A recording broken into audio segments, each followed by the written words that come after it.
Hey, you are listening to the Grumpy Guy BJJ Podcast. Hey, what's up, guys? Got to take care of a few things before we jump into this week's episode. First, our Ramping Isometrics for BJJ program. It is a 12-week program, all laid out for you. It's going to help you build strength and cardio in the fastest, safest, and most convenient way possible. This is how James and I have been training for the past year, and we love it. So we put this program together so you can just follow along, and we are certain you will see and feel the benefits that we do. It's only $15. Just go to grumpyguybjj.com, click the drop-down menu in the upper right-hand corner, and you'll find it. Next, R3. This is our K2 D3 supplement. It is a combination of those two vitamins, D3 and K2. These are two vitamins that James and I have been taking for a long time that really help us recover from hard training sessions. And for only $15 with free shipping, you get a whole month supply. I was going to pull up some studies explaining the benefits of D3 and K2, but I'm not going to insult your intelligence and pretend to be a fucking scientist. I take it. It helps me recover. That's it. So for $15, check it out. And last but certainly not least, we have partnered up with Jiu-Jitsu.com. They have a ton of awesome BJJ instructionals, and they have hooked us up with a discount code for our listeners. It's Grumpy10. So what you got to do is you go to Jiu-Jitsu.com, which is DIGITSU.com. Find the instructionals you want, throw them in a shopping cart. In the little discount code box, you type in Grumpy10, which is just GRUMPY and the number 10, 10. That's it, no spaces. Boom, you get 10% off. You're up and running. They got a nice app you can download on your phone. That way you can take your instructionals right to the gym with you, watch the technique, drill it. It's a pretty sweet setup. So once again, DIGITSU.com. Discount code Grumpy10, GRUMPY10. Simple as that. To find all this stuff I just got done talking about, go to our website, grumpyguybjj.com. Click the drop-down menu in the upper right-hand corner. There, you'll subscribe to our newsletter for podcast updates. You'll find links for the Ramping Isos program, the R3 Recovery Supplement, and then under the Programs and Products tab, you'll find a link to Jiu-Jitsu.com. And let's be honest, if you guys can't figure out how to navigate a website by now, there's nothing I can do to help you. So quit fucking around, check it out, train hard, and let's get into this week's episode. Come on, hit the button. And boom. Okay. We are back. We're here for the last episode. This will be the last episode. Well, Yeah. This will even come out. What's today? Today's Saturday, right? Yeah. This won't even come out in 2018. No. This is our last as recording. always, we're time traveling. We're time with traveling. it.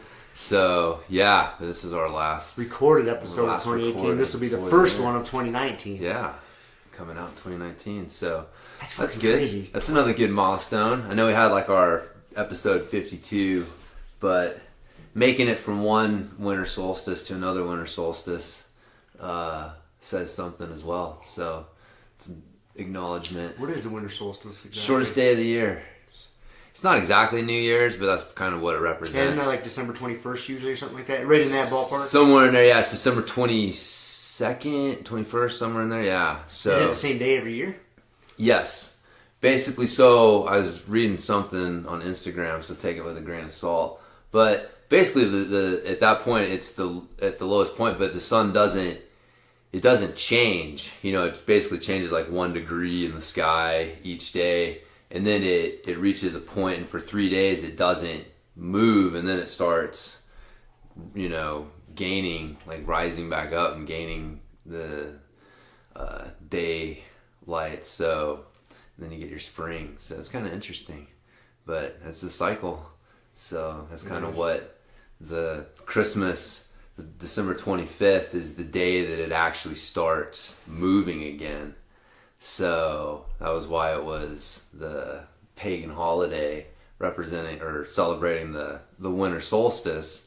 And of course, the easiest way to get people to accept your new ideas is to co-opt their old ones. So that's why we say Jesus is born on December 25th, even though in the Bible it talks about there being shepherds out and stuff like that, and that is not the time of year when you got flocks and shepherds out in the fields. So they estimate Jesus was born not then.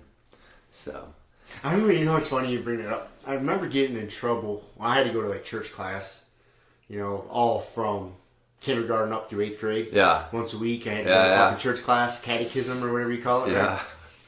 I remember it was like, it must have been probably 5th, 6th grade, somewhere in there. I remember asking that because I remember asking like something about like why were there shepherds in the field in the middle of fucking December? I was like, I'm not a farmer. This doesn't make a lot of sense. Oh yeah, they did not like that question. No. They were not happy about that question. No. You're missing the point of the story, the point. Robert. Sometimes the truth, the point of the story is bigger than the truth. I don't agree with that. That's how some people... I remember getting in trouble for asking that question that I wasn't taking quite seriously. It's like, no, it's a legit question. Hell yeah, man. You should question everything. Not out tilling the fields in December. No. Why is there fucking farmers out there? Man, yeah. So, it's the winter solstice celebration.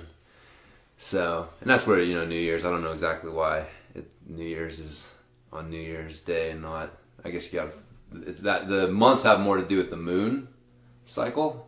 So that's probably it.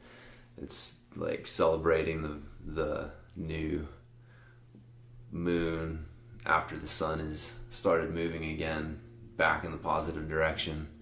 So I wonder, you know, this day and age and everybody's like politically correct and shit, and you can just like identify with whatever you want. You want to be a woman one day, a guy the next day. You can do all this different shit. Mm-hmm.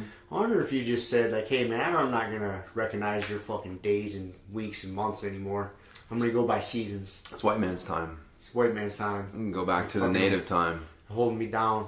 Like I'm just gonna go by seasons. Yeah. So like on my paperwork at work, instead of writing the month, the day, the month, the year, I'll just write spring. Spring. Spring 2019. Third moon. Spring. Third moon. I wonder if I start doing that. And then I get in trouble. I'll be like, it's my religion, yo. Hey, yeah. What are you going to say? I don't know what happened. You know, I don't know. That's interesting. I mean, especially in this climate. If you were really willing to push it, if I could do it with they a would straight probably face. accommodate you just to not have to deal with it. And they would all be like, look, you guys just got to fucking... Like your supervisor would have to go in behind you and he'd have a little translation because you'd have to stay true to it. You couldn't just make shit up. So you'd have to. I mean, it'd have to be like, or maybe you're like identify with a different religion each day and you can just change your timestamp. Anyways, yeah, it gets slippery, man. It does when get you slippery. when you start saying. Yeah. I remember my boss walked away from me one day. We got into the conversation somehow. Like calling in sick or something, and this dude was gonna try to like mandate that I brought in a doctor's note like I was a child. And I looked at him, I was like, I don't believe in going to the doctor. So how am I gonna bring in a doctor's note? It's like I got the sniffles. I'm not going to the doctor. Or what if it's against my religion to go to the doctor? Yeah, I'm not bringing you a doctor's note. I was like, I can write you a note. If that makes you feel better, have somebody else sign it. I mean, what are we doing here? And he just looked at me and just fucking walked away. Is this the one that sent you to your potential death down Yes. the snow road? we're seeing some things adding up here. We don't always see eye to eye on things. That's funny, man. That's pretty funny. But yeah, I've had a couple of conversations with that. You got to walk a fine line because you got to, if you get too big of a pain in the ass, they'll find a way to get rid of you. For sure, man. They'll find a way to get rid of you, dude. It's not hard. I've definitely pushed that line too far before, but see, I really try to keep kind of a delicate balance, but like I'm a good worker, man. I can bust my ass, I get shit done, so I know I have a little bit of leeway as the amount of bullshit they'll tolerate from me. Yep. I know if I was a fat lazy fuck and didn't get my job done, right, the amount of bullshit they would tolerate from me would be significantly less. So that's one of the reasons why I bust my ass and do a good job. Exactly. Because that way I know I can be like, no, that's not going down like like the that. John Jones of that outfit, A man. little bit. They'll move their fucking whole operation if you A little bit. you need them to. So. I try to be. That's what I'm trying to build it towards. Right. I'm trying to be like the Conor McGregor, John Jones of the There you go. freight delivery world. So good that they'll tolerate some Right. shit. So That's my goal. it's good, man. Keeping it real Then maybe that'll be my 2019 aspirations. to Be become. the John Jones freight delivery. Sounds like you are, my friend. Maybe. Sounds like you are. So, speaking of which, man, we watched fights last night. Yeah, this is good fights. Any initial thoughts? It was an interesting night of fights. A lot of quick fights, but they were very interesting. I was really bummed the Cat Zingano toe to the eye into that fight. Yeah. What is the rule there? Like, if you catch a finger in the eye, they give you 5 minutes if you need it, I think. And then the doctor will come in and say whether you can continue or not. But if you catch a toe to the eye, it's not the same rule? Apparently not. I mean, It's still a digit, man. I can see the difference though, because the thing is, a lot of times when you're catching a finger in the eye, like your opponent's kind of doing something. You're kind of fucking pawing out there. Yeah, he's pawing out there a little bit. Without a closed fist. Yeah. You should. When you throw a kick, you throw a kick. If you walk into a fucking toe, it's part of the deal. You're getting kicked in the face. And so if you're saying that someone can kick you in, toe to the eye doesn't count as a kick to the face. I don't know. I see. I agree, and there's part of me that sees that side of it, but then there's part of me, maybe I'm a little biased because I'm, rooting for Kat. I wanted her to win so bad. Because it wasn't even like, she just was like on the end of the kick, so it wasn't like a good shot, you know what I mean? Right. And it was literally just a fucking toe in the eye. Yeah. I mean, so part of me is like, it's like a finger, it's like an eye poke. Let's just let her make sure her eyes are right. Let's get back at this. Yeah. Well, she was done. Like, she quit. I don't think they even were like... I think the way I kind of saw it is like she kind of probably thought it was an eye. I mean, her eye got poked, dude, and it hurt. So she turned away figuring like, the ref's going to stop it for an eye poke. Yeah. But being that it was a toe, not a finger, he was like, no, I ain't stopping it for a fucking toe poke. Yeah. So that's good. I mean, obviously, I didn't really see it because they came in and I mean, just from my impression, like, they brought the doctors. They stopped it for a bit. Like, they didn't call it like right away. Like, they stopped it and then they brought in the doctor. No, the ref stopped it. That was the end of the fight when the ref. Oh, really? Yeah, remember the Cat ran and like faced the fence and just kind of covered up. And the ref was like, you can't stop for that. And then that's why Megan ran in and hit her a couple times. And then he saw that Cat wasn't defending herself. And he stopped the fight. That was the end of the fight. I was confused. Yeah. See, I was confused. See, I think...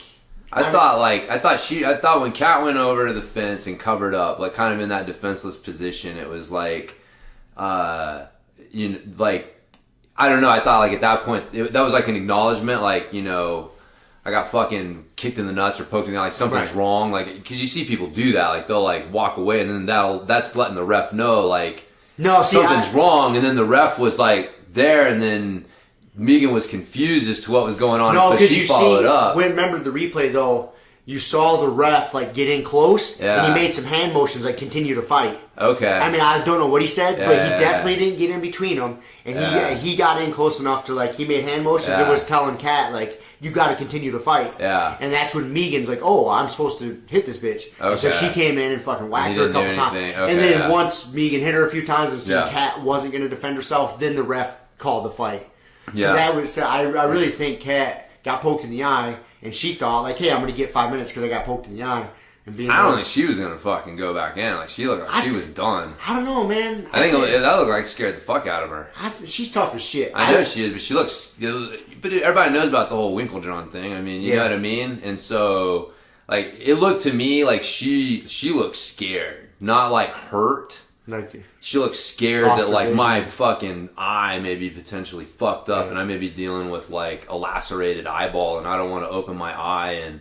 Like, so she looked like she wasn't going to fucking go, like she had bigger things on her mind. Like it was like a kind of blow where she was like, dude, I may be fucking like really hurt. Blind in one eye. Yeah. So, it was crazy. But I mean, honestly, I can see that though, because if the ref, you're told eye pokes, with fingers, and you're not looking for like toe pokes with a big toe, and from your point of view, she got kicked in the face, and right. Hey, I mean, that's not the nuts. Or even if he saw it, maybe he was just kind of privy to it. Like, oh no, man, that's a toe in the eye. Like, I'm not stopping it. Yeah, it was really because at first you didn't realize what was going on. Like, it was weird. And I mean, you do gotta say the way that she turned away into that fucking kick was a little less than graceful. I mean, it's a shit circumstance, man. Yeah, I know, but it was like it was. Yeah, it was like sure her distance was off, because that's what it looked like. Like she turned away from that kick and was trying to walk away from it so nonchalantly. The way that she turned, like I think she had her distance off. Like she didn't expect her big toe to be all the way out there because she didn't have a hand up, like nothing. It was just like, you know what I mean? It was either like she was just like, I'll just eat this fucking kick because I know it's got nothing on it, or it kind of caught her by surprise. It was out there, but because it just looked like the way that she walked into it was like, and her hand wasn't up. Hands weren't up, like nothing. It looked like really like nonchalant, and then all of a sudden it was like, whoa! I got kicked in the face, and then it was like, whoa! My eyeball might be fucking damaged, and then it was like, it was an interesting end of the fight. But personally, I think toe to the eye is different than finger to the eye. I wouldn't say digits. I think that's too broad. Yeah, the more I think about it, I can kind of, again, I'm biased. I want to catch. Well, it's not like you're supposed to be clenching your toes. Yeah, when you throw a kick, you're not supposed to make a fist, so to speak. Yeah, you don't ball your toes up, right, with intentions not to toe somebody. Right. When you throw a fist, I mean, that's why boxing you wear gloves and the pride gloves that cover your fingers. It's kind of a rule. Yeah. Like you have to throw punches with a close. You know what I mean? You can't be poking. You can't be poking with the fingers. And so if you get poked in the eye with a finger, there's kind of a... It's different. Like, it is a little different, but, it was just an interesting... That's a bummer. It was a bummer, man. I want interesting end, for sure. But, I know, we turned it on, we missed, like... BJ Penn getting rolled up and heel hooked in, like, a minute and a half. I'm glad he didn't take damage. I mean, maybe his knee's fucked up, but who cares? I don't want to see these old guys fight anymore, man. Like, these were... the pioneers in the game. Like BJ was one of my favorite fighters, and he's came back out of retirement, 5 or 6 times, and just keeps getting his ass whooped every time. Like, stop, dude. Yeah, just stop. I know. I mean, it sucks getting to the point where you're older in your life and you have to admit that you can't do things like you once were able to. I mean, I can't even imagine somebody at that level having to admit that. Yeah, but you have to. Right. Just stop. You're tarnishing the legacy. I mean, it wasn't that bad. Like, it was just, a sweet leg lock set up and a heel hook. He got caught, man. But, like, it wasn't nearly as bad as that Chuck Liddell-Tito fight a few weeks back. Did you ever see that? I never saw it, man. Don't watch it, dude. It is disturbing. Yeah. Because Chuck's old sprawl and brawl, style of fighting really relied on his iron chin, being able to eat punches and just keep moving forward. I mean, because he wasn't like super technical. He would big looping punches and just tough as nails. Yeah. And I mean, that takes its toll, and that has taken its toll. I mean, he was trying to fight the same way, but you could tell he didn't have the pep in his step, the spring in his step. He didn't have, oh God, it was fucking horrific to watch. And then once he got hit, his lights went out so quick. Yeah. And he ate a few more. Like, just stop, dude. Why doesn't he have any friends in his life to be like, dude, quit. Like, just fucking quit. Yeah. Or maybe he does. He doesn't listen. I don't know. It's tough when you got that. Yeah. You remember what you were, and it doesn't seem that far off.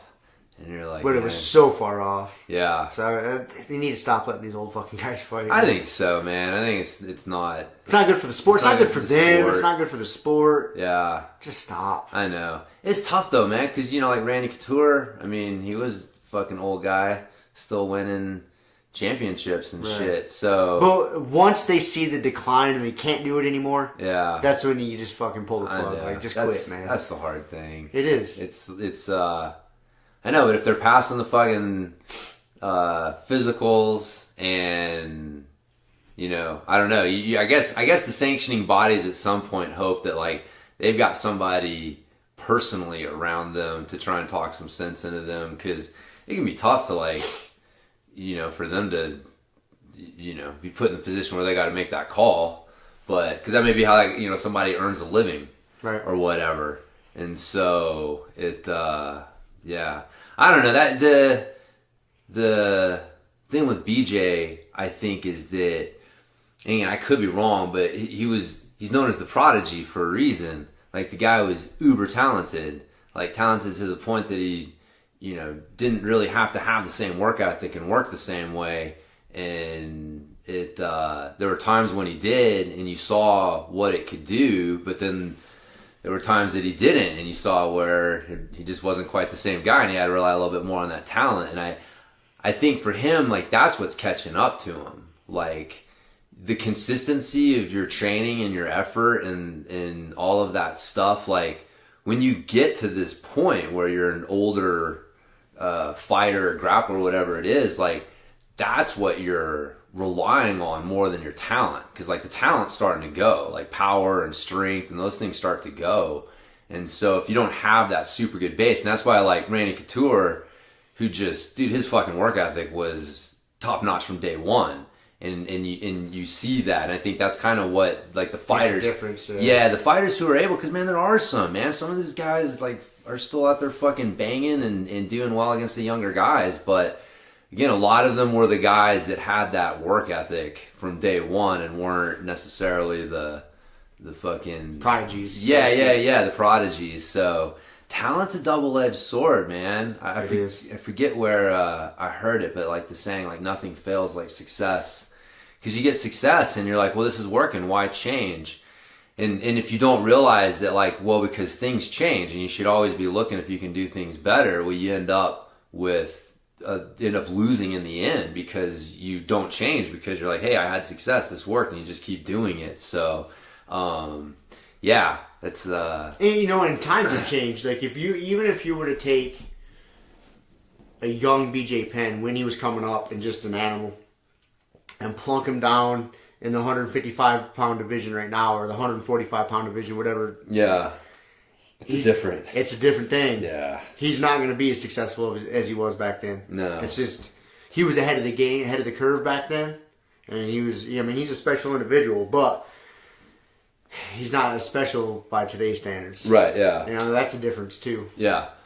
Yeah, no, that's true. Yeah, we're talking about that with the Jim Froning guy with CrossFit, or whatever. Yeah, kind of same thing. Like, Rich Froning, yeah, like just enough ahead of the curve to perfect timing. Like, yeah. So there's definitely an element of that to some of it, but still, either way, it was. I love the fucking leg lock setup. The Imanari roll, dude, the Imanari roll, dude. Deep heel hook. Yeah, it was funny, man. It looked like it totally caught BJ off guard. It was like, what the fuck? Like, who thinks someone's gonna come out, throw a little leg kick, and then just fucking somersault underneath you and start rolling? But the thing is, why that should not have caught him off guard fighting Ryan Hall. I know. Should not have. No, I know. I mean, that should have been in the forefront of his thought process. Yeah. Like, this dude's gonna do some shit like that. Like, man, I the only thing I can think is, I mean, it caught me off. You know what I mean? Like, I would think that he was probably ready for it, but not from that setup and like that far, like that kind of thing. You know, like probably that it would be more like having to worry about it and like mix, you know, transitions or off of takedowns or stuff like that. But no, I agree. But when all of a sudden, and that's the thing with the fucking the leg locks, is once you get sucked in deep, it's hard to get out, and it's like, oh shit. So that's where he found himself. But it was sweet. That was sweet. That was a bummer to see him lose. But it's cool though. I mean, like, Ryan Hall's a jiu-jitsu guy, so you got to root for him too. Oh yeah, hell yeah, man. He's so. You know, you had made that comment when they were interviewing him afterwards, like, oh, that's his excited face? Yeah. That dude just so like, you know. Yeah. BJ Penn was one of my heroes. I learned so much from him, and I caught him. That's what it is. Yeah, man. It was funny. Yeah, he was completely pretty nonchalant about the whole thing. So it's funny. Yeah, it was good. That was a good little deal there. And it reminded me, I'd kind of forgotten about that move.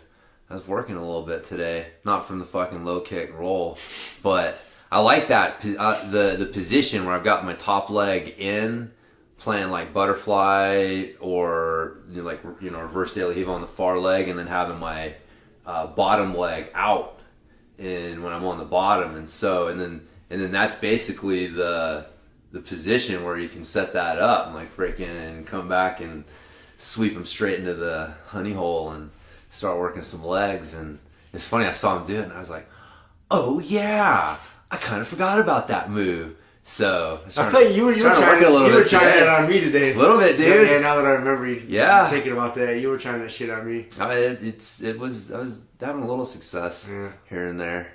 But it's funny. If anything, I like it because I realize it plays well with that position. So now it's like if I can't, people are starting to defend me getting that far leg.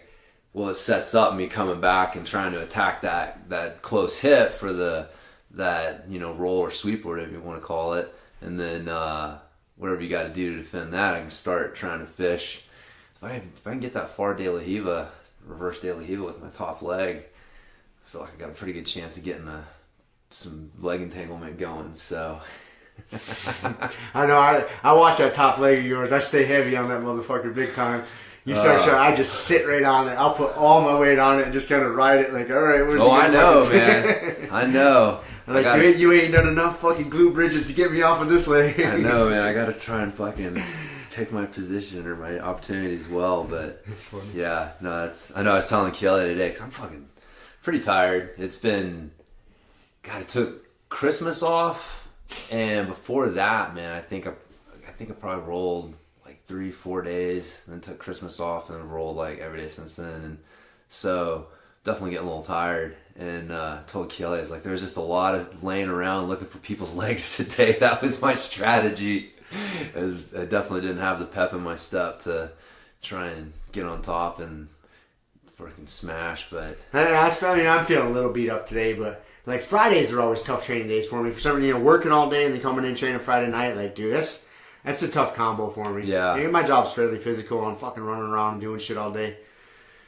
But Saturdays, I trained hard yesterday. I got some hard rounds in yesterday, so I was feeling that a little bit today. Get some more hard rounds in today. I'm sure tomorrow will be a little. Yeah. Yeah, a couple more days to make it through before I get back to work, though. I know. That's why I was gonna quit, and then you called me out for one more round, and dude, my squeezing muscles were so done after trying to stay on Tofu's back, and then I was all done, and then you're like, oh, let's go, and it's like, all right, one more round, but I was like, I want to roll tomorrow, got to end the year right, and then New Year's, got to start the new year right. Start the new year right. So I was like, I still got 2 more days at least. So got to meter myself a little bit. But even that, still, like, fuck, dude. I don't know how many rounds I'll put in a day. Probably like 8 to 10. I mean, we get in there. And I almost always shoot for 10. You get close, 8, 9, or 10. Like, yeah. I won't stop short of that. If we're doing 5 on, 1 off for an hour, and you go for an hour, that's 10 rounds. Yep. So that's a good number. Yep. And it's amazing, dude. Like, I'll get the cramp on the inside of my thigh, usually on my right leg, from that back control. The squeeze, and the hamstring curl, and the squeeze. And then that gasses. And then I get home, and that's what'll like cramp up on me at night, is the inside of the thigh. Like, oh, fuck. Dude, I know. That, and I'm doing a lot of high guard from close guard, like getting high and then just fucking squeezing and trying to work those arms straight, and then my Suzanne Summer muscles are getting fatigued. They get tired, dude. They get tired, man. So, and sometimes you won't realize it, and then you go to squeeze something, and you're like, "Oh, that fucking burns." I got to switch positions. I do not want to squeeze this anymore. I know. That's the thing, man. I'm like, God damn it! When I got to give up position because I just muscle fatigue. Yeah, I'm about to catch a cramp. Mm-hmm. And it's like I don't want to tap myself. So, gotta let off the squeeze and move a little bit. But I just assume it'll get better. But I think it's probably like fucking, like intervals. They never get easier because you just get fitter, so you're running harder. So I think you're just squeezing harder as you get stronger. So it's it's not like you get to the point where it doesn't get tiring. No. It's just your squeeze is tighter and more controlling, so you can accomplish what you need in less time, hopefully. In theory. In theory. That's what I tell myself. Right. That's what I'm working towards. So, but yeah, man, who else fought? We had Chad Mendez. That was a good fight. That was a good fight. Good to see him back in the cage. Yeah, he lost though, didn't he? Yeah, he got hit with a body shot. Yeah, and fighting that dude that looked exactly like him. That's right. And you guys were like spitting images of each other. They were. Those short little white wrestler dudes, all yeah. muscly. Yeah, that was good. Yeah, he was fucking doing pretty good there for a bit, man. And then just got caught. It happens. Just got caught. And he was the Cyborg Nunez fight was that was awesome. That was awesome. It's so cool to see her be champ, move up a weight class, and beat like Cyborg is just one of those like boogeymen in the sport. You know, she just crushes everybody. Yeah. And then for her to get knocked the fuck out like that. Dude, that was like Iron Mike. You know, I mean, obviously Nunez is no Buster Douglas, you know, unknown underdog, but a little bit like that, man. Where it was like, yeah, exactly. She had that kind of mythical status that like Mike Tyson enjoyed in his day, where people were like just scared of her. And dude, the way that she got knocked the fuck out, and it was great because you could tell she tried to bully her right out the gate, man. She came out firing, thinking she could just bully her. And then you seen she was gonna try to bully her, but then as soon as she got cracked once, then it went really into like instinct, just bully mode. Yeah. She was just swinging. And Nunez wasn't having none of it. No, dude. She picked her apart as soon as she went into that mode because she was just knew swinging for survival. Yeah, she knew it. Yeah. It's like you could see when she cracked her. Nunez she's got, because you know how some people are born with that punching power. Yeah. And because she doesn't look, I mean, she's obviously fit. She's a good athlete. I mean, a hell of a fighter. But she's just one of those people that, dude, I would hate to get hit by her. I think she's just got some fucking unreal power in those hands. Yeah. Because Cyborg's thick. And she don't get knocked out that easy. She's never been knocked out. This is the first time. Yeah. And, you know, and it doesn't, I mean, it looks like Amanda's punching hard, but she's not. It's technical. Right. And, you know, she's not just winging it from fucking... Yeah. And it still knocked her out. Like, dude, she's got some power in there. Dude, that knockout punch was crazy. Yeah. It like fucking clipped her, spun her around, face planted. It's like a fucking video game, man. Yeah, that was... There's some people, it's kind of like Deontay Wilder. Like, you watch him punch somebody, and it, like, you see it, and it's like, dude, that doesn't look like that hard. I mean, obviously it's a hard punch, but it doesn't look like, man, that doesn't look like anything crazy. Yeah. But he knocks people dead. Yeah. And hers kind of the same way. You know, it's just like, is there really that much heat on it? Like, oh, apparently there is. Apparently there is, man. Yeah, there's definitely some, I mean, power and speed, like, that's just one of those things. Like, Usain Bolt, like, you can't coach that shit. Like, you either have that kind of spring in your system or you don't. And, yeah, power's kind of the same way. It's the same way, man. I mean, you can develop power and get stronger, but some people are just born with some special power somehow. Well, it's just elastic energy. It's like, how well can you create it and control it? And then you've got, you know, the limb angles and links and all these things that are optimal for stuff. But, I mean, that's, it was an impressive fucking display, man. It's cool to see her win. Yeah. Especially the way that she did. Yeah. It definitely, like... Because if it would have been like a battle and she won like, you know, a decision or something like that, it would have been good, but there still would have been some question or whatever. But it's like, dude, there's no question. You can't doubt that in the least. Not at all, man. It's like, you know, maybe they're going to push for a rematch, but it definitely didn't look like Cyborg belonged in that fucking, you know, like she was just a different league. Yeah, and you know what I like about that fight too is it proves that you don't need like the bad blood shit talking to make a good fight. No, we were all excited to see that fight. The fight was exciting, and you see there was like afterwards, you know, Cyborg went over, helped her up off the ground, you know, hugged her, congratulated her. Like there was no ill will there. Like that's what I like. Those are the kind of fights I like. Yeah, you don't need the fucking Conor McGregor shit talking to make it a good fight. No, you don't need it. I mean, for me, I don't. No. You know, I want to see a good display of martial arts, and I want to see a good display of sportsmanship. You know, before, during, after. I'd rather see that any day of the week than... Yeah. I mean, I can see there being, you know, like the bad blood between John Jones and Gustafson, that's just because John Jones is John Jones. There's probably nobody that likes him in his division. Speaking of sportsmanship. Yeah, there's nobody that likes him. No. But you don't need that to make a good fight. Yeah. Is my point. Yeah. That's something I liked about that fight better than the John Jones. Yeah. Gustafson. Yeah. Gustafson fight. Yeah. Speaking of which, that was a good fight. Old John Jones, man. He's the real deal, man. Dude, he's legit, man. He's can legit. Fight. He can fight his ass off. Yeah, for sure. And he's just getting better. I mean, he comes from a line of freak athletes. Freak athletes. He's got an NFL lineman for a brother. I mean, I don't know what his mom and dad are like, but I'm guessing it's like fucking Serena Williams and The Rock had a kid or something. You know what I mean? I have no idea, but they come from a good bloodline. Yep. If he's got I think he's got two brothers that are in the NFL. Yeah. I think. Pretty sure. Something, yeah. I mean, they're all pro athletes. Yeah, so he's a freak. Yeah. He's not your average human being. No. And and he knows how to fight. And he's just going to get better. Yeah. Because he's not polished, 100% polished. Like, his technique isn't spectacular. Right. He's ballsy, and he's an athlete. And that's what gets him through. I mean, he's good, don't get me wrong. Oh, yeah. But there's plenty of room for improvement. Yeah. Well, he's got some of those God-given talents. Yeah. I mean, some of his speed and power and coordination and stuff, it's just not what normal people can do. But yeah, that was an impressive fight. I mean, I thought he was going to win. I mean, until that guy shows you otherwise, I don't know how you bet against him. I mean, he's, until they figure out how to clone him and put him in there against himself, which would be interesting.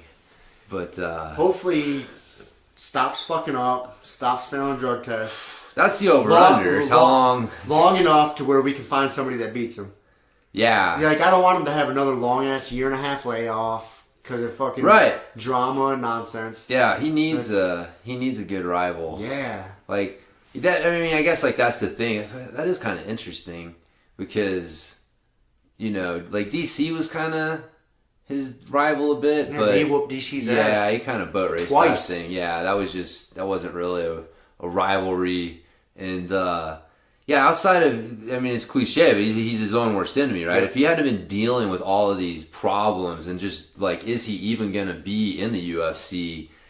If he'd have just been fighting this whole time, that's the thing. He would need some sort of challenger or somebody to, that legacy kind of type fight. And, because, the closest he came to losing was to Gustafsson the first time. And that's when he was, at least in the lead up to it, that's what he was saying when he was being interviewed. That's when he was almost at his worst partying. He was just skipping practice and showing up hungover. And so almost the only reason it was that close is because I was in major fuck up mode. And he kind of seemed to confirm that last night. Yeah, he kind of proved. I remember him saying that in the Countdown show. I was like, I wonder how true that is. And he proved it true last night. Yeah. He came in, trained up, ready to go. Yeah, and he was, still a little rusty and still was... It wasn't that close of a fight. No. So, but anyways, I guess my point is if he hadn't had all that shit, that'd probably be the conversation now is who's gonna... He needs somebody to step up or, be that rival because he hasn't really had... everyone he's fought. Real significant challenge inside the cage yet. No, had some that you thought were going to be, but then once the freaking bell rang, it was not different story, and it's there's somebody out there. Yeah, there That'd be exciting. It would be, man. It'd be good for him. He needs that. I'll probably keep him focused. Hopefully, that's what he needs. He needs to be like Rocky and get beat by fucking Clubber Lang. That's what we need. Whoop his ass. That's right, man. Keep him on course. I predict pain. I love Clubber Lang. I know. That's one of my favorite fucking characters. It's one of my favorite lines, man. Dude, bad guy. What's your prediction for the fight? I predict pain. Yeah. I don't care who wins or loses. I'm just going to hurt this motherfucker. It's Jesus Christ, man. All right. Yeah, it was good. So. Oh, my phone thought I We got the robot overlords talking to us. That's right, Google. She was fucking listening. I know. What was she trying to do? The funniest. She was trying to look up the funniest. Huh. I don't even know. It's crazy. Google. There was a news story recently. It's over in England or UK somewhere. Anyways, there was some guy, he had Alexa, and something came up to where he requested from Amazon all his personal data they had. Yeah. He had some sort of court case or something. I can't remember the details exactly. And so Amazon sent him like 17,000 fucking audio files of his, and it ended up not being him. Oh, so it kind of they sent him the wrong files. But it brought to light that basically once you got that Alexa in your house, that bitch is fucking recording everything. It is recording way more than you think. So this is a pretty recent story, man. I forget what happened, why he requested them, but I guess in the UK they got some sort of law where you can do that, blah blah blah. But yeah, and they sent him the wrong shit, and he kept a copy of it, and he was like, "This isn't me." He kept listening to different ones, and it was just nonsense, just like people having conversations at their house. And Alexa's just recording the fuck out of it. Oh, man. Yeah. Think about that. Well, I mean, obviously, it's always listening. Always right listening. now, because if you say the code word, hey, Alexa, it's supposed to respond. Hopefully that fucks somebody up that's listening to us. Yeah. It's like, how the fuck does it know if it's not listening all the time? All the time, yeah. So to think that it can't turn on and then listen. That's right. It has to be on so it can listen. And, I know, man. I know the idea that we've got these surveillance devices, and we purposely put them there.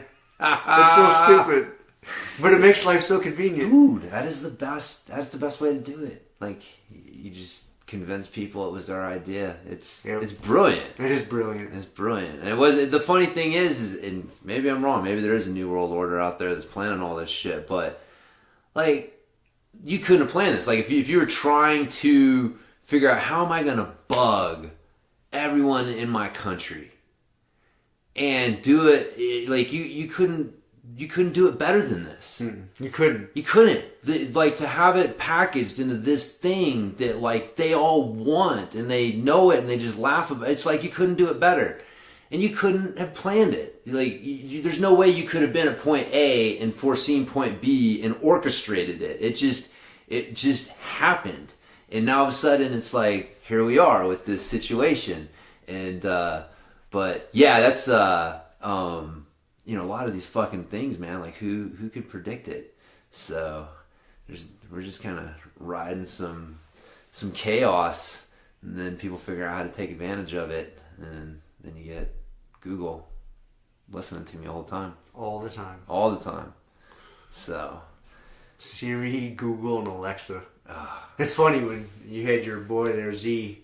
He tried to talk to the wrong robot the other one day. yeah. He said, "Hey Siri," and he was trying to talk to Google or something. Yeah. But that's just so like when that happened, man. I was just cracking up, like 'Cause he's 5. He's 5, And it's already part of his... just part of it. Like, he's just talking to the wrong robot. Oh no, Z, that's the wrong robot. Talk to this one. Yeah. Oh, all right. Hey Google. Hey, Google. Like, what the fuck? Yeah. It's just normal. It is just normal. Normal to him. And yeah. It's funny. That was like on movies Yep. when we were kids. So, anyways. I like my Google Home. It's good. It's pretty sweet. Speaking of cool stuff, I was telling you about this before we were recording, is that the new Black Mirror on Netflix, Yeah. the Choose Your Own Adventure movie, Yeah. you motherfuckers need to watch it, dude. I'll check it out. Dude, it's fucking awesome. It's dark, it's twisted. Like, I couldn't resist. Like, I got home last night after watching the fights. Like, dude, I gotta check this out. I've been antsy. So I turned it on. I got sucked in. I ended up watching it later than I planned. And, but I tried to, I could have killed my character a little sooner, because you can make some fucked up choices. There's some cool shit in this movie. And I wasn't quite willing to make this one choice. I don't want to spoil it for anybody. There was one choice that was definitely going to end things for me. And I was like, well, I don't want to end it like this. And so I made the other choice. But it starts out real, I won't give it away. Like, the first choice you have to make in the show is what type of cereal you eat. Like, you wake up and you go downstairs for breakfast with your dad, and you're in a conversation with your dad, and he offers you like sugar pops or cornflakes or something. Then that's it, kind of get you started. Yeah. So you make the choice of what cereal. And I don't know if that diverts the path to what cereal, how the movie goes or not. But I chose like cornflakes or something. But so it starts out with these real like just meaningless decisions, and then it just kind of escalates. And it's pretty fun, dude. It's badass. Huh. Like I say, I was trying to make some really fucked up decisions, and I ended it pretty early on once to where like, oh fuck, man, like the movie's over, the show's over. But it lets you go back to like a couple decisions prior, so you can make a different one and divert the path of it. So I went back and made a different decision, and I saw which I was like, all right, let's not make that one again. But then the show went on, and I had to make some more fucked up decisions. And I was like, let's try this. And it went dark, dude. I was like, oh shit. And then I think I could have kept going. I got to a certain point, and there was like, I could just pick this choice and it would roll credits. It would kind of show you that roll credit, or you could, back up to this choice and replay it out. So I said, fuck it. I gotta go to bed. I'm gonna have some nightmares after this. That's badass though, man. That might be like the future of TV right there. Yeah, I like that. That was cool, especially that Black Mirror did it. Yeah, because you knew it was gonna be fucked up. Huh? Yeah. They did not disappoint, my friend. Well, good. Give me something to check out. I got too many things to check out. No, this one's worth it. Oh, I know. Put this at the top of the queue. No, I know. I know you're not as big a Black Mirror fan as I am.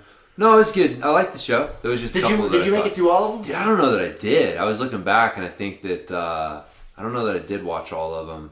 I watched a good bit. I know I watched over half of them, but I liked most of them. It's just that first one where I was just like, get the fuck out of here. This premise is just ridiculous. Like, that this dude would even do it is just stupid. Yeah, this one's not like that. Yeah. So I think you'll dig this one. Yeah. Good.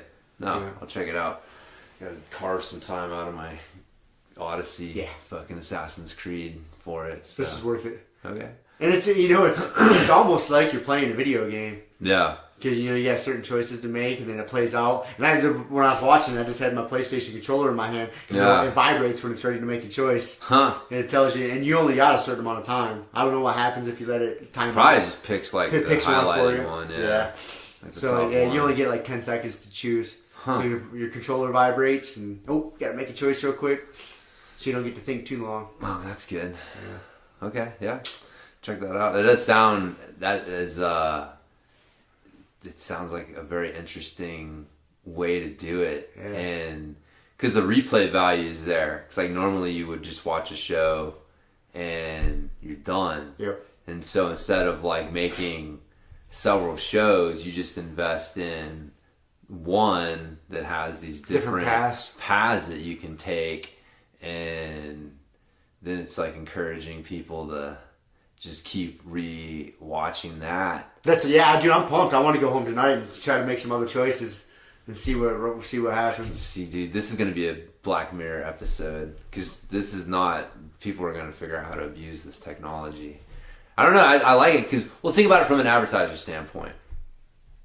Okay, you can either go out and you can try to invest advertising in a half dozen shows. Or you can invest advertising in one that that people are going to watch more than they would have put into those half dozen shows. Right? And so, and then so now the motivation is to like get people hooked and sucked into and replaying and rewatching, the same basic show more times. Like, how many different ways can we get them to replay do these things? Because the more often they're doing it, the more valuable it's going to be to our advertisers. And so how do you think they're going to advertise in it? Like product placement? Product placement. I mean, I'm just saying, like, right now it's on Netflix, right? But there's nothing to stop if someone sees this and goes like, oh fuck, this is the future of television. ABC, this may save network television. You know what I mean? So it again, I don't know. They'd have to the technology would have to be there for it. But if someone's, I'm just saying, like, it's very interesting. Like, if you think about what they did. Instead of creating a new season, They created a show. One show. That you're going to watch, hopefully, as many times, if not more, than you would have a season. And as you're talking, I'm trying to think of how they're going to fuck it up. Is what I can see happening is to where you'll be watching a show like this and you get to a point where you make a decision, but you got to watch an ad. Yes. They throw a goddamn ad in there. Right. And you have to watch the ad. And if you're willing to watch the longer ad, you get a different choice. You get a different choice or some shit. They're going to do some fucking bullshit like that. Yep. Yeah. So. God damn it. Anyways. Maybe we can do this with Grumpy Guy somehow. What are James and Rob going to choose what we talk about? How is Rob going to answer this fucking question from James? Option A or B? What comes next? Yeah. What comes next? So, but anyways, I think that sounds cool, but I don't know why. I just started thinking, I'm like, that's fucking, it's brilliant psychology to instead of a new season, to do one show it's the same as a season, because I'll bet there's probably like completely polar opposite endings. Like, I'll bet there's probably a fucking happy rainbow ending.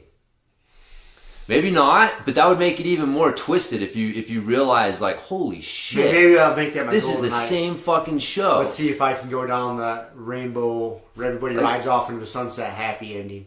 Yeah, see if you can find, like, the happy ending. And you're like, Jesus Christ, man. Like, this is kind of twisted. The way my show went yesterday, fucked up. But that's what I'm saying, though. But that would make it even more kind of like, if you think about, like, if you really have both ends and everything in between starting from the same thing, like, it literally is a completely different thing, and then you're motivated to try to figure out, like, okay, I want to figure out all the different endings and see the different ways that they did it. So if it's all just twisted bullshit, then eventually you might just be like, oh, no matter what I do, tired it's of twisted doom bullshit. And gloom. Yeah, but you hit like some happy endings and you're like, Jesus Christ, like, okay, well, I wonder what this does.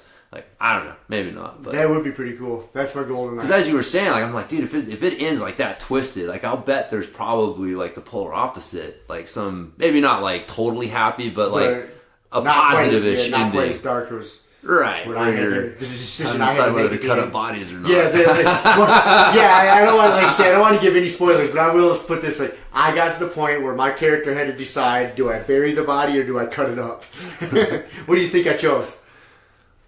Whew. Well, if you're on the path you were on, I would say cut it up. Yes. That's exactly what I chose. Anything I know from watching television shows where they end up having to cut up a hooker is like, it never ends well. You just bury that motherfucker. I don't know, man. I think if you got to dispose of body, I think cutting it up's the way to go. Dude, cutting up changes you in a way that just, I don't think that you can ever get past. But I think if you got to really get away with it, dude, I think you got to cut it up. Well, yes, but do you want to get away with it and then just be haunted every time you close your eyes with the fucking visions of hacking a body to pieces and throwing it in a bag? Aren't you going to be pretty disturbed from having to kill somebody in the first place? Well, hey, I don't know how the body came across my path. We're assuming you killed it. If I purposefully or accidentally. Okay, purposefully. If I purposefully killed somebody, and either way, man, I'd be like, I guess it depends on what I did to kill him.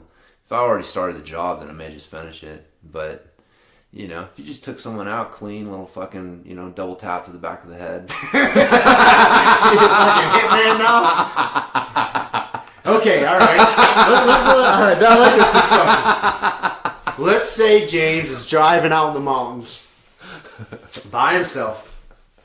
Accidentally hits a fucking roadie. Some guy out in his spandex trying to be Lance Armstrong. And you are on a desolate road. There ain't nobody around. Nobody around. You kill this poor fucker in his spandex. Oh, man. So what's James doing? Are you throwing this guy in your trunk, taking him home, cutting him up? You just letting him be? Leaving him out there in the woods? Or you taking him home and burying him? Now, is this like for real? Or we? No, that's for real. For real? I mean, in all honesty, man, I wouldn't like try and hide it. I mean... Now that's a bullshit answer. Let's go the other way. My conscience would bother me. But let's just say that circumstances were such that I knew that if this came out, that just it wouldn't be worth it. Right. Like, I don't know what those circumstances would be. You had a couple beers in you. Man, it would have to be something like I would be. I don't even know how to. I don't know what it like. Probably like my life would be in danger. You know what I mean? Like I'd be facing like it was some bullshit thing that wasn't really my fault, but the way that it looks, you know, and like I don't know. I guess that's the type of picture I'm trying to paint. Yeah. As to where you're like, there's a circumstance to where like I legitimately have to consider. Right. Not letting this be found out, right? Because obviously, the consequences would be just not worth it, right? You call the cops. I know. Okay, so we're saying that, right? Because you never know. Well, let's paint the picture like this. This is what happened. I think I got some circumstances. All right.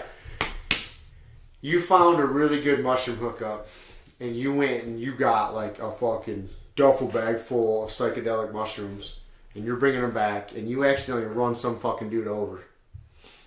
This would be, I think, and you may have had a couple beers in the process. So you're a little intoxicated, you got a boatload of fucking drugs, and you kill somebody. You can't call the cops. This would be a situation where I don't think I could call the cops. So you got to get rid of this body. What's James doing? Well, assuming that is where I would be at with that. Yep. Man, I'm just fucking, I mean, dude, I don't know.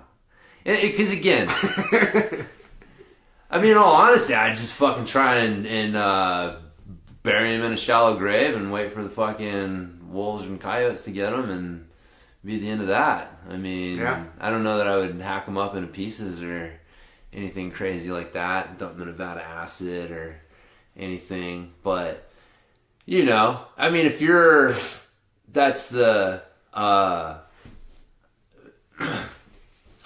I don't know. If you're just being like a sicko, like, fuck yeah, you just chop them up. Feed them to the squirrels.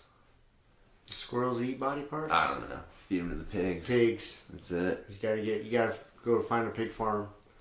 Just drive by late at night and start throwing pieces of the body into the pig farm. Yeah. I think that's the move. Yeah. Or you find somebody that works in the chemical plant, they can get you some 50-pound bags of whatever that chemical they use in Breaking Bad to buy lye or something. Right. Yeah.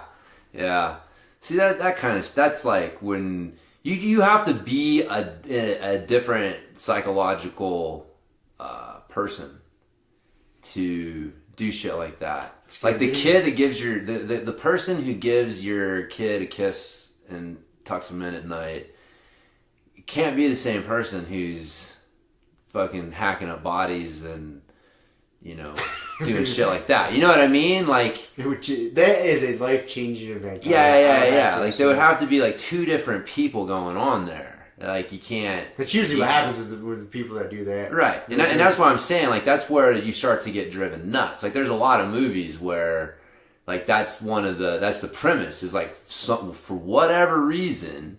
Somebody died and you gotta dispose of the body and they fucking hack it up and get rid of it, and that process just psychologically fucks them. There was a Black Mirror episode like that. Did you see that one? To where the guy and the girl, they were out in the mountains. Yeah, and they ran over the cyclist. Yeah. That's right. And it went good for like 20 some years. It showed them, you know, like 20 years later, the chick was fine with it, but the dude was starting to have... He couldn't come to terms with it anymore. Yeah. Like, it was starting to eat him up too bad. Yep. Nah, totally, man. That would be the toughest part. That's the thing that's going to catch up with you. And so you have to just, like, that's the thing is, like, you're either not, I don't know. There's no, So you're either all in or you're not, right? So, like, if I'd gotten to the psychological place where, like, say something really fucked up happened. Like, somebody did something to my family, and for whatever reason, the courts let him go, and, you know, blah, blah, blah, like, and I just decided, like, this motherfucker needs to die. Like, this is not, you know, he's still threatening my family and all this shit, and he's like, he's got to die. There's definitely a certain point where if I got pushed far enough, like, that would become a consideration. It's like, Jesus Christ, I'm not going to, like, let somebody hurt and threaten my family over and over and over again. Like, you got to do something. And if society's not going to step in and help you, well, the fucking Punisher will, you know? So, but you have to there has to be a conscious point where you kind of make a mental shift. And if you make a mental shift to that point, well, then it's like, well, fucking, it's on, motherfucker. Like, this is going to hurt. it ain't gonna be pretty, you know. And like I just know, like, I'm not gonna be the same person at the end of this. Like the same person who makes a decision, like, I'm gonna kill this person and dispose of their body so no one finds it. Like so. You know, either way, you're like, some situations force that person onto you, and some situations you consciously take it on. But either way, like, you're a different person. You're a different person after that. So trying to ask, like, what would James Wilson do? And it's like, well, James Wilson would do this. But if we're talking like this other situation, James Wilson wouldn't be there anymore. James Wilson would be a different person. And now that guy, yeah, he would be like all in. Like, I don't, you know, there ain't no fucking halfway crooks, man. It's like, no, you're either in or you're out. And if you're in, there's like, you and again, that's where you have to make that decision where it's like, no matter what you have to do to get away with it and do it, you're going to do. Like, there's no line you're not going to cross. And then you're just like, and that line's just going to get further and further out there. Fucking real far out there, man. But that's where you have to, so...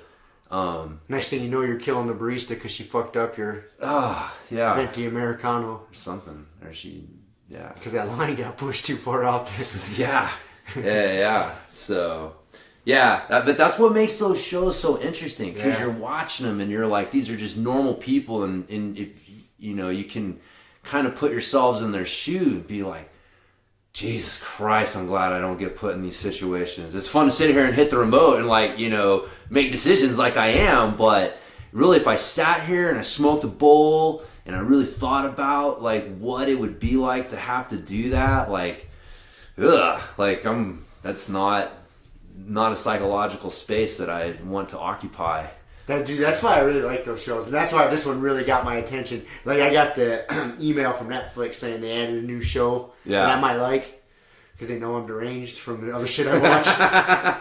And I saw that, and I read it, and I saw Black Mirror right away. I was like, yes, and like a new season of Black Mirror. But then I saw it was, you know, a choose your own adventure. I was like, oh shit. And yeah, I love that, man, because I can escape into that, like, put myself into that position. Yeah. And like, that's like, you know, a good video game. We've talked about that. Like, you know, putting yourself in those mindsets, like, you know, good literature, like all these things. I mean, it's like, for fun, that's what makes humans humans, is that I can, you know, empathize, the whole theory of mind. Like, I know that you have thoughts and experiences that I don't, and I can, you know, try to put myself in your shoes, like what it would be like to have those thoughts and experiences, and you know, maybe try and learn something from them, or just do it for fun. But at the same time, feel like, glad I don't have to do that for real, man. And it's just fun to pretend. So, speaking of which, my dog's back. The Aqua's back. Huh? I don't know. The podcast mode. I thought I heard him crying out there. He's walking away. Who knows? So, anyways, I don't know. I got all excited about the Black Mirror. Yeah. Sent us down that road. Well, hard left, as you like to say. Hard turn. We're a non sequitur. That's right. We've got our being the last episode of the year. About a year ago, you and I. So this one came out on December 29th. So yeah, it was about a year ago. You and I. Today's the 30th. Yeah. I said, damn, it's almost exactly a year ago. So we sat down and we made some resolutions, some goals for 2018. And so we thought it would be funny to look back and see how we did and make fun of ourselves and for how well we did. So we dug back and we found them. So Rob's New Year's goals was your reading list. I did good with that. I diverted a little bit from it, and I've read more than I don't even know how many books I've read. I haven't made a list of what I've read. Yeah. I've read most of them on that list. I changed a little bit, and just because I had made some poor choices, apparently, of which ones I was going to read. Yeah. And I would say I met that goal. I mean, I didn't quite stick to the list, but yeah, I read. So you got a lot of reading. I got a lot of reading in, more than 12 books. And, any big books or takeaways? Or I was thinking about this, like, what would be my favorite book of the year that I read? What's up, Waka? Man, it's kind of between two. I think I obviously Jordan Peterson's 12 12 Rules. Yeah. That was this year. Yeah, that was this year. That's probably got to be the number one book of the year. Yeah. That's pretty goddamn good. I'd agree. I read a bunch of books this year, and I think that was, definitely the best book that I read of the year. I actually gave that to my sister. Did you? For Christmas. Yeah. I don't know if she'll read it, but I figured I'd... That's a good book to gift. Give it to her and see if she digs into it some. But would that be your best one for the year, you think? Yeah. I mean, just, thinking back, that's the one that stands out the most, for sure, was that one. And, I mean, yeah, I can't remember. I'd have to look back. I read a shit ton of books. Besides that, I'd say, like, the, reading, like, Plutarch, and that was this year. Mm-hmm. Yeah, when I got into my so just getting into my old Greek historian, reading the Xenophon shit and the Plutarch stuff, and that was I'd say that was kind of the most interesting, just because I'd never really gotten in and read that stuff, and then in reading it was pretty interesting. So. And like I said, you get sucked into this world, you realize, like, holy shit, dude, like, there was a time when people's honor, was the most important thing to them. And so not their fucking how many likes they got on social media. So it is good. I don't want to get too far down that topic, because this one we could go off the rails on. But, like, the honor culture, back then, that was really important. And there's still some cultures out there that it's way more important than it is in our society nowadays. And I wonder why that is. We kind of talked about it, like, with the whole, like, Conor and Khabib thing. How someone from Dagestan treats shit talking and honor is way different than, like, someone from Ireland. Yeah. It's different culture. I wonder what separates that. Like, why do some cultures, place so much importance on that honor, and then other cultures are very fucking dismissive about it.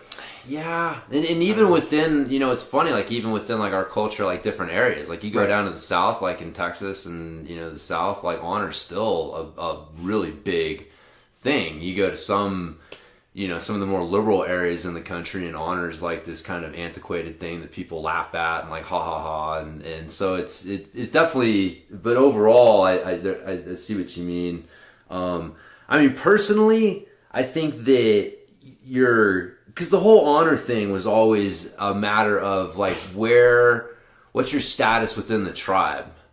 Like, it was the most important thing for you was the people thought well of you, and knew that you would honor your word and that you were a good person. Because if you weren't, there was a good possibility that you were going to get kicked out of the tribe. Like, if you fucked enough people over, like, if you had no honor, then you might get ostracized, and that meant, like, death for the most part. So it's something that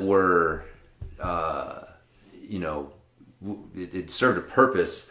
But I mean, you think about it, like, the people that don't want honor to be a thing, like, they're the people who, like, they don't want to act good, like, they want to be able to fuck people over, or be like, well, technically this, even though I know, like, you know what I mean? It's like the spirit of the law is this, but the letter of the law is this, and I'm going to nail you on the letter of the law and shit, or I'm going to sue you over stupid shit, like, and like, there's no honor in that. But they don't, and they're the people who push this, like, they don't want there to be honor, because then they have to answer to something. But I think a lot of it's just how our, we don't have the tribe aspect. Like, I was talking with Kelly, man, like, if you think about, like, social media, like, we talked about this a little bit with the, the social leap. And we pointed out that technology, for the most part, like, is developed by people who are good with technology but not good with people. That most people will seek a social solution to a problem. And that it takes a certain, mind, like someone who's not good socially but good technically, to prefer to find a technical solution to these problems. And so, but these are the people who are driving technology. They're basically, like, the more socially inept people around us. And so they're trying to, like, I said, like Facebook was created by someone who basically didn't want to have to fucking deal with people face to face. How do I socialize but not actually have to deal with people? Oh, here's a technological solution. And so, but that's not how most of us are. And so we're social creatures, and we're trying to like use technology to socialize, and it doesn't work. And so, but what it's done is it's diffused. It's like, you know, we don't have a lot of these honor cultures, as you call it, like, they're still really tight knit. Like family units mean a lot, neighborhood units mean a lot, the town you come from means a lot. So like their communities are much closer and smaller. So like your reputation within that community is still important. You know, like here, fucking living in Fruita, like, yeah, some people know me, but I mean, for the most part, like, I don't really know my neighbors that well, and it doesn't really matter if I'm, you know, any of that shit doesn't really matter. So I think that's what it is. I think we've just been taken over by the people who have no honor. So damn it, we let them win, dude. It's what it is, man. And that's kind of always been the struggle. Is like, you know, you got the people who have honor and want to hold people to a standard, and you got people who just rather have no fucking standard because they know that they couldn't live up to it. And so it's a struggle, man. But anyways, took us off track. So reading list went good. The only book that I didn't get into, that I can't remember my list exactly, but was the one I didn't get into that I'm a little bummed that I will here shortly is Tim Ferriss's Tribal Mentors. Okay, yeah. I'm pretty sure that was on my list, and I just never got around to it. I just kept making other choices and going, you know, switching gears and going here and there. But that's still one I want to read. Yeah. Okay, I remember that. I haven't read that one either, but I think it's kind of, if I remember right, it's just basically takes a lot of his interviews. He has like a set of questions that he asks everybody, and then that he sent out and got a bunch of people answer back. Answers from everybody. I think it'd be interesting to. Yeah, I'm still interested to get that one. So yeah, so I'll call that one a success. What are my other goals? You did compete 4 times this year? I only competed 3 times. Okay. I didn't get to 4 times. Close. Daily checklist, that went out the window fast. Yeah, those things are tough to keep up with. They are. I guess for like mobility and fitness, I basically still have a daily checklist, like a routine that I do. Yeah. So kinda, I guess I stuck to that a little bit, but as far as just like task around the house and getting shit done, that shit went out the fucking window. Dude, checklists are like, they're so good in theory. In theory. I that's the thing. I mean, not to divert too far off, but like the whole idea, like I can't checklists and scheduling and all this shit, like it doesn't. I try it, but it seems to start getting like too tedious. Yep. And then you start making lists just to make the list. Yeah. Because then it becomes like, oh well, yeah, it becomes a weird thing. It morphs into what it.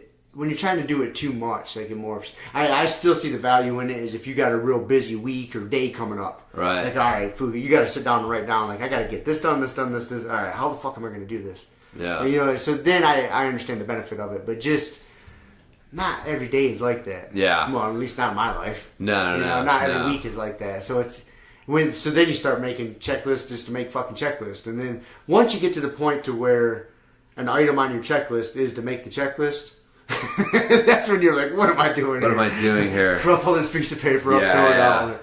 Yeah. This is fucking stupid. Now, I think they're good for, it's, you know, getting you on track. Like if you're starting to get a new habit going or something like that, I think they're definitely helpful. Or like you said, just to kind of keep you on track if you got a busy week or busy day. But I think that's the thing is like, man, we talked about like you have success with something in the beginning and then people get stuck to it and it's like, it doesn't serve the same purpose as it did in the beginning. And so, So anyways, I just had the same problem, man. I go through the checklist thing, so and then no candy. Which I fucked that. We documented like 2 weeks that in. without the fucking handful of M&Ms 2 weeks in. I think we talked about that, so I admitted defeat on that one early. Yeah. Overall, man, not too bad. No, that wasn't too bad. I expected to be more embarrassed by this than that. Man, What about you? Well, the fasting one time a month just was a ridiculous idea. I didn't even come close. I think I tried. You went 24 once. hours once, didn't you? I think I came close to it, and I just was like, this is dumb. Well, you know what's funny is it's like reading the David Goggins book. He talks about like you're gonna ask yourself, because things are gonna be tough, and when they get tough, you're gonna ask yourself, why am I doing this? And if you don't have a really good fucking reason as to why am I doing this, it's going to be really tough if you haven't to sustain it. And so that was more the thing. Like I kept asking myself, like, why am I doing this? And because it's not like I have any problems. I don't have a problem, with my weight. I don't have any like blood sugar problems. Like I don't have any health problems. There was no health related reason for doing it. It was more just because it's like the cool thing to do. And everyone's talking about the benefits of it and shit. And so I just had to admit, I'm like, man, I'm not doing this for myself. Like I'm not, I don't know, physically there's nothing I'm looking for from it. It's more like just to do it. So anyways, yeah, that was my excuse. I'm a little bitch about it, but it's all good. It's fun. But let's see, Masters Worlds. Now I did do that, but Nogi, I think I was talking about going back and doing. I didn't go to Masters Worlds. Oh, that's right. You didn't do Masters Worlds. No. That's right. You didn't. I didn't make it this year. You just didn't quite jive out with schedule when Kelly was going to do it. Yep. Kelly went. But you went and did Nogi Worlds. I did. So I kind of, technically I made it. I think it qualifies. Yeah. We're good with that. At the end of the year, man. Yeah, I pulled it in. You pulled it in. So I did. I went and did my first Nogi comp. So Nogi Masters Worlds. The system of breathing. I can't remember what the fuck I wanted to do with that. Other than just like... continue to work on my breathing. Oh, God. You bringing this up is just going to fucking... Kevin's going to listen to this, and then when he's whooping our ass, he's going to go back to doing the stupid fucking that's breathing. right, the breathing shit. He was... that fucking asshole. That's all I remember. Oh, I'd forgotten about that. Of that. That's right. System of breathing. Yes. That's all I remember of that. Yes. Is him fucking torturing us with it. Yeah, I think it was just I was wanting to like focus more on connecting my breathing to shit. So I think I did that. I definitely made it more of a habit of, especially when I'm doing my mobility and strength training work, of like connecting even my cardio. I've been doing more of that lately on the bike and stuff. And so it's like trying to focus on the breathing and even like I will say like I feel like my breathing. I've learned a lot of good shit. I got better control of it and. It's definitely, I've found being able to breathe from the stomach and the chest is helpful. Because I was always like poo-pooing chest breathing. And then you get Randy throwing a body triangle around you and you can't fucking breathe with your belly. And it's like, well, I better breathe with fucking something. And so it's like, being able to use like the whole lungs efficiently, I found helpful, especially with the fucking squeeze. You like to throw the body triangles on me too. I do. So... I know you do. And it was and learn to play the guitar. So I played Happy Birthday to my wife on her birthday. And I think that was really kind of my goal. My goal was to learn to play the guitar so I could do that. So I learned to play some chords and I did play Happy Birthday to her on her birthday, so I guess I accomplished that. Have you been playing it much since then? Man, I haven't. I think about it. I got to put it on my daily checklist. All right. So that's why it's not getting done. It is because I don't have a daily checklist. But I got to. I started to just lose motivation because after Happy Birthday, I think we talked about it. Like I got to learn to play more songs. I think there's drilling and there's rolling, and you hear like if you want to be good at playing the guitar, like you need to learn to play your notes and the chords. Like that's the basics. And then learning to play songs is like. Rolling, like it's fun but it's not necessarily teaching you like the actual fundamentals that you'll need to be a guitar player down the road. You're just end up collecting songs rather than being a good fundamental guitar player. So, but I need some songs, man. It's kind of boring just sitting here practicing C and D and E and the fucking notes over and over. So just write your own songs. I could. Kevin's writing a song. Can he tell you about his song? Oh God. He's got a song he's working on. It's a country song. I won't give it away. We'll fantastic. We'll let him premiere it on the podcast or something. But yeah. So maybe I'll accompany him with my guitar. Great. Hopefully it'll just be a single note that we need over and over again. Just strumming. So can I get like a tambourine or a triangle? What about a triangle? Do the triangle's good. Just sit there and ding, ding, ding, ding. Yeah, that might be easier than the tambourine. Yeah, I don't think I have enough rhythm for a tambourine. Yeah, because you got to give it a little like kind of shake and a tap. Yeah, I'm gonna fuck that up. Yeah, give me the triangle. Yeah, that's right. Just I can rock the triangle. Okay, all right. Tear it up. That's right. The Grumpy Guy band. Bubbles in the braids. Bubbles and braids. Oh, Jesus Christ. He'll be our backup singer. So, anyways, yeah. So that was it, huh? You were pretty successful. You were a little more successful with your list than I was. No, man. I think we're about the same. Damn it.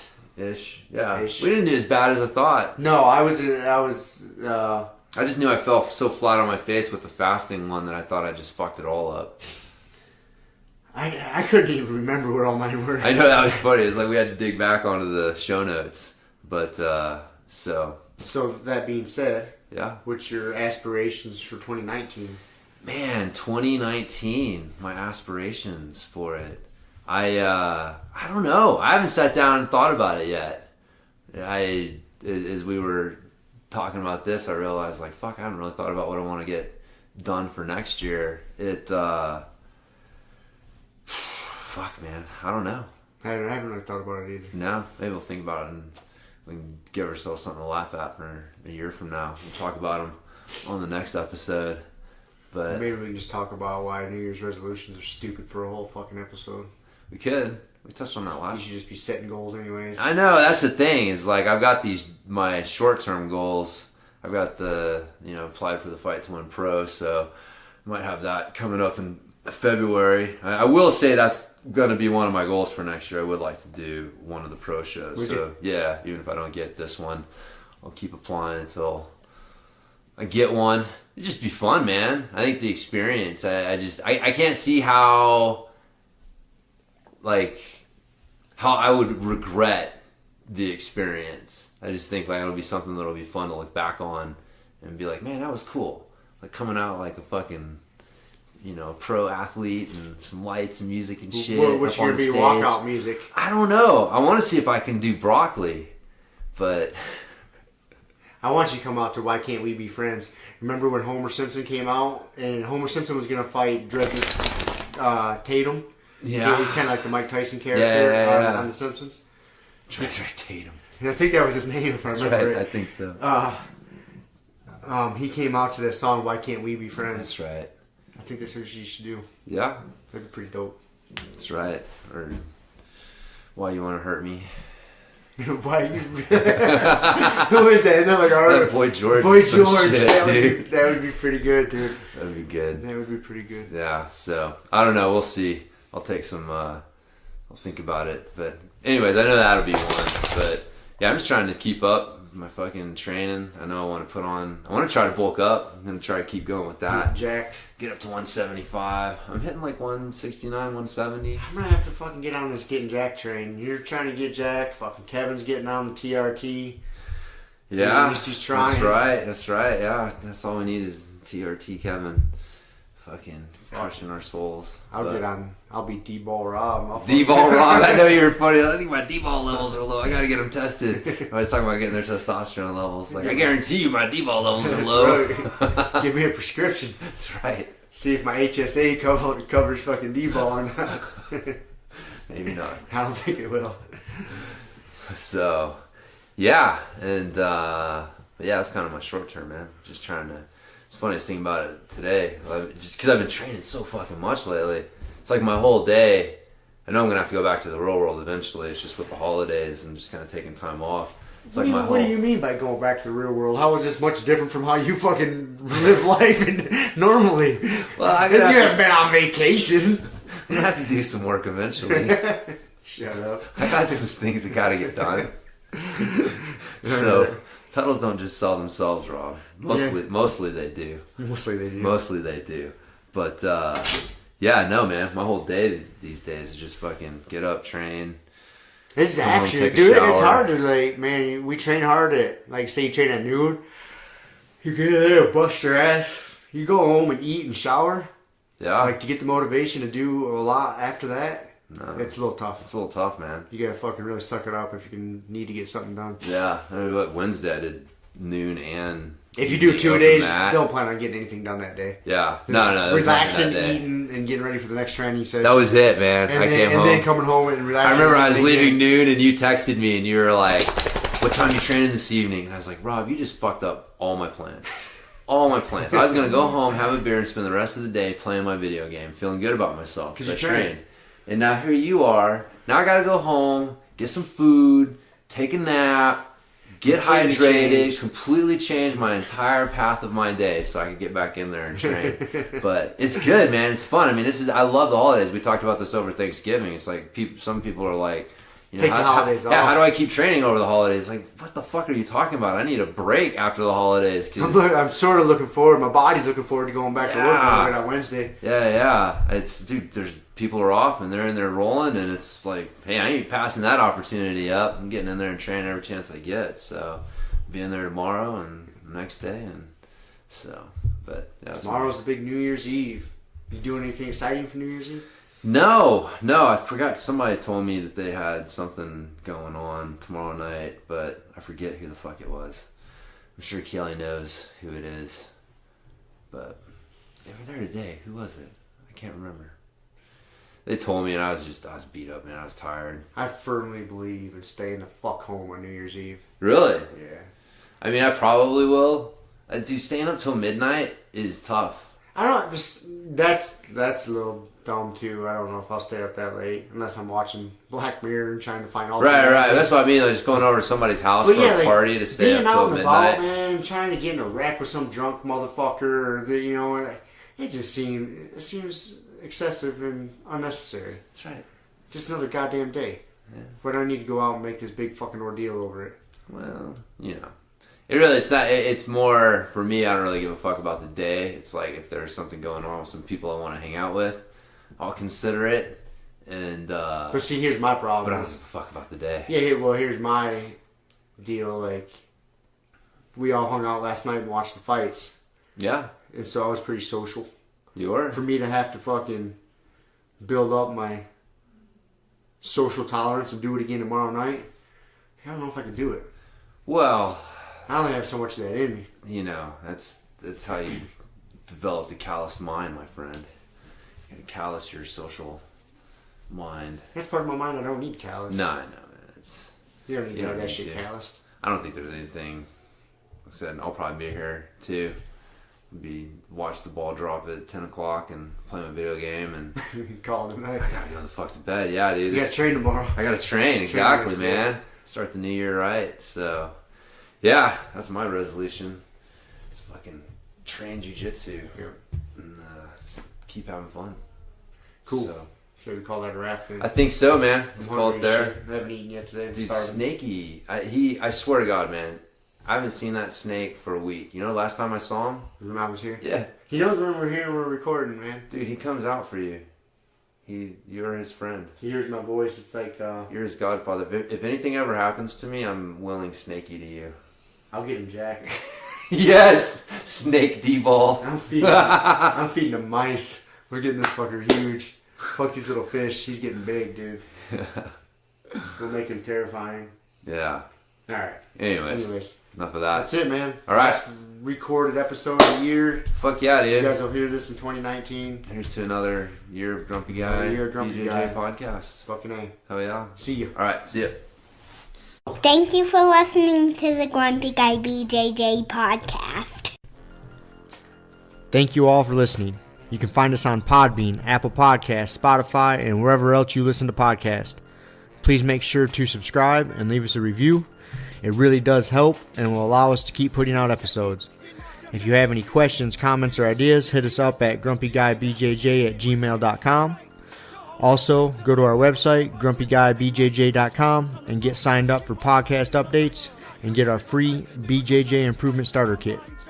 That's it for now, so get on the mat, train hard, and talk to you all next week.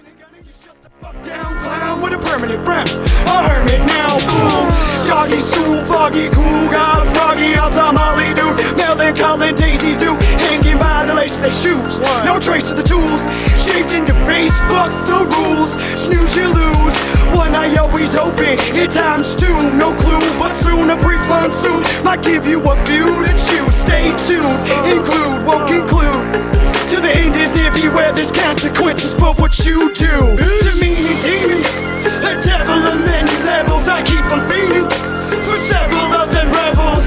Me, myself, and I.